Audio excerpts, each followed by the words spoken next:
Waktu itu aku jalan-jalan juga ke mall, aku lihat ada suatu brand, aku nggak usah sebutin, brand anak muda yang itu gila banget ngantrinya mau belanja di situ. Aku bilang, kapan ya batik tuh jadi seperti ini gitu loh. Jadi tuan rumah di negara sendiri tuh kapan?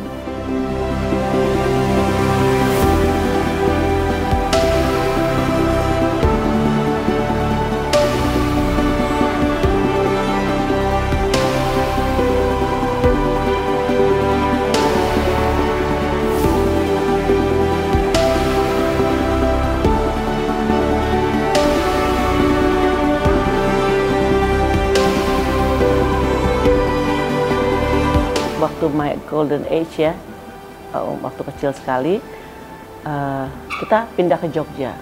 Dan Jogja itu kan, apalagi back to like 70 gitu ya, itu syarat banget sama budaya. Ibuku adalah ibu rumah tangga. Jadi aku tuh dikenalkan dengan culture. Kemudian ibuku sebagai ibu rumah tangga tuh belanja batik setiap minggu karena dia itu mau jualan ke Jakarta. Jadi aku sering dibawa tuh tiap minggu ke Pasar Klewer, ibuku tuh milih-milih batik, mungkin dari situ. Dan ibuku juga hobi membuat menjahit, tapi bukan not for commercial, hanya untuk konsumsi pribadi. Sama anaknya lah didandanin gitu pakai batik-batik. Dari situlah ketertarikan aku dari batik. Waktu aku resign dari bank, itu tahun 2009 akhir, aku juga seorang bag person. Aku tuh pengen banget beli designer bag yang collectible item. Waktu aku mau beli tuh, aku mikir, aduh ngapain ya beli mahal-mahal, mendingan isi tas gue tuh ada di situ uangnya gitu loh. Jadi aku bikin lah, pada saat itu aku bikin dari batik, karena di saat itu nggak ada yang punya tas batik yang serius ya. Aku bikin dari batik, aku pilih, kemudian aku pilih juga kulitnya, aku buatin di ada home industry batik punya, home industry tas punya saudara aku buatin, kemudian aku taruh di Facebook. Karena waktu itu aku lihat ya, betapa batik itu menjadi sebuah bisnis yang luar biasa di Solo. Waktu itu kan aku taunya Solo ya. Dan bagaimana batik itu merupakan seni yang luar biasa juga, as a piece of art gitu ya, cantik banget. Dan I know how difficult to make a batik. Aku belajar ngebatik, aku tahu susahnya yang kena lilin panas lah gitu kan, itu susah banget gitu loh. Jadi my God, is a piece of art satu ya.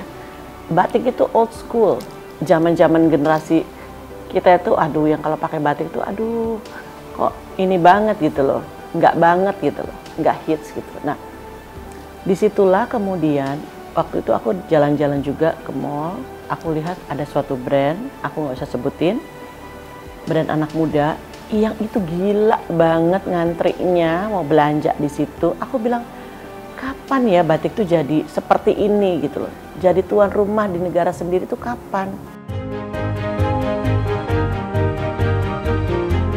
Tak kenal tuh maka tak sayang ya. Jadi aku tuh berusaha untuk gini, sebelum aku launching suatu koleksi, biasanya what I do is aku sengaja maunya gallery ya, punya gallery. Karena apa? Then I can make a lot of event here.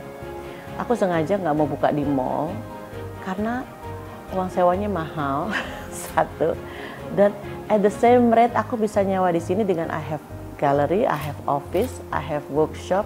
Aku akan undang mereka untuk melihat fashion show. Tapi before that, aku akan undang narasumber. Misalnya contoh, aku mau launching misalnya batik peranakan, koleksi batik peranakan dalam rangka Lunar Year misalnya. Jadi aku undanglah customer-customerku, ya kita duduk dulu sebentar, kita dengerin apa sih batik peranakan. Filosofinya seperti apa, kemudian motif-motifnya seperti apa, berapa lama sih ngerjainnya, gitu loh. Sampai kita tuh tahu, oh ya ampun susah banget yang ngerjainnya ya.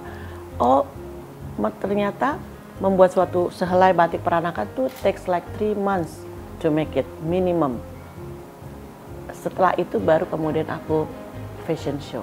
Mereka wow dan beli. Dan biasanya tuh desainku tuh very simple karena aku lebih mengedepankan ini loh batiknya gitu loh.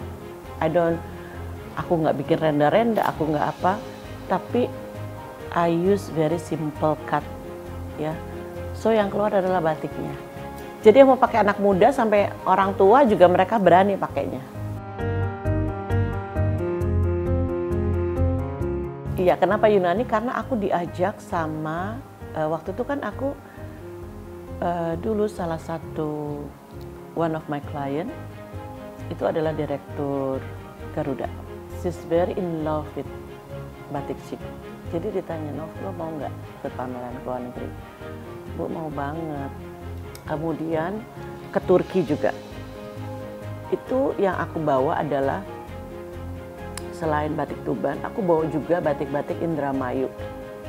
Menurut aku di sana itu mereka tuh vibe-nya tuh warna-warna. Apalagi waktu itu aku dibawanya pas summer. Jadi tuh masih related gitu loh. Dan alhamdulillah itu sukses banget. Yang aku lakuin pada saat itu adalah aku bawa baju-baju yang very casual karena aku pikir di sana kan ada Yunani ya, Yunani kan Santorini ya, identik ya dan segala macam. Jadi aku bawa tuh batik-batik yang memang casual, terus yang artinya gini, yang nggak terlalu detail. Artinya gini, aku bawa baju yang kayak mereka tuh mungkin melihat batik tuh seperti print kali ya, tapi cutting-cuttingnya tuh cutting-cutting modern. Waktu pertama kali aku membuat sebuah tas batik, itu everybody shocking. Like waktu itu aku kasih bandrolnya di harga kalau nggak salah 850.000. Kalangan mereka pada umumnya, aduh mahal banget, ngapain gue harus beli tas batik segini mahal gitu. Mendingan gue beli tas apa branded aja lah, yang anak-anak muda gitu ya. Yang kemudian aku berstrategi adalah dengan cara kalau aku langsung masuk ke halayak ramai itu agak susah, rejeksinya terlalu banyak ya. Jadi what I do, aku akan datang ke penggemar batik, itu udah pasti. They know about batik, they know how difficult to make a batik, and they like it. Kalau sekarang sih aku udah liatnya udah oke banget gitu ya.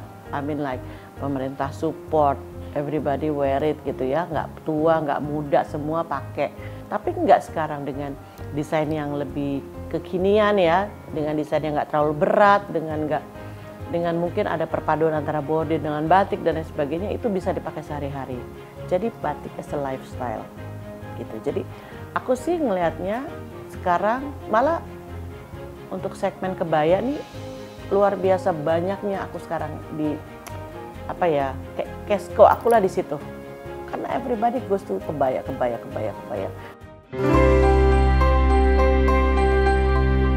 Waktu aku terima 20 helai batik Kerawang, first impression adalah positively adalah gini, batik ini masih mungkin tahap-tahap awal sekali ya untuk sebuah batik. Tapi yang aku lihat adalah keseriusan dari Pemdanya mungkin ya untuk membuat batik Kerawang ini menjadi sebuah batik yang diminati ya. Warna-warnanya bagus, artinya festif ya. Ini kalau kita lihat di belakang nih warna-warnanya festif banget. Jadi ini koleksi yang pertama. Ini di atas, ini atas bawah aku pakai batik Kerawang. Atasnya tuh ada ayam Cipularge tuh. Ya, kita lihat ada motif ayam dan pakis. Jadi ini kan motifnya besar-besar ya. Jadi aku bikin ini dengan desain kebayanya kebaya janggan. Kemudian aku kasih sedikit bordir di sini yang motifnya pakis juga.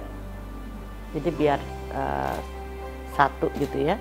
Bawahannya aku pakein rok clock aja untuk kesan anak muda.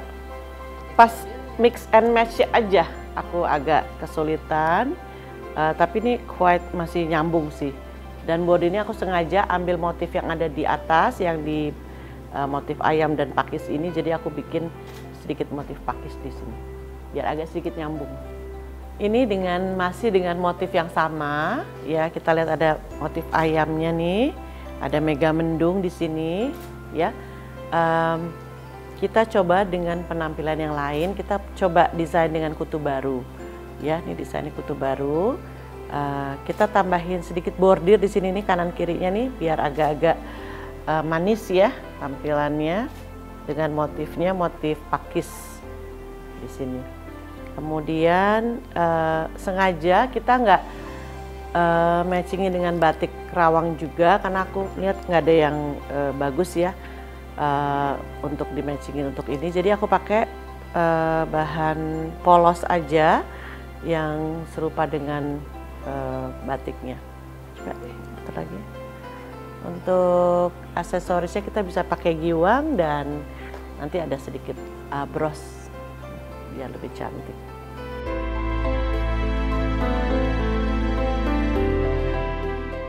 Untuk seorang desainer, untuk membuat suatu koleksi dengan batik rawon ini agak challenging, karena aku nerima 20 batik dengan harus membuat 10 koleksi gitu ya, yang sebetulnya nggak nyambung nih atas bawah gitu ya, sebetulnya agak kurang nyambung, tapi aku harus buat sesuatu yang challenging. Jadi dari batik-batik itu aku buat kebaya macam-macam, ada kutu baru, ada kebaya Kartini, ada kebaya Janggan gitu ya, yang kemudian aku tambahkan ornamen-ornamen bordir di situ sehingga hasilnya akan lebih cantik.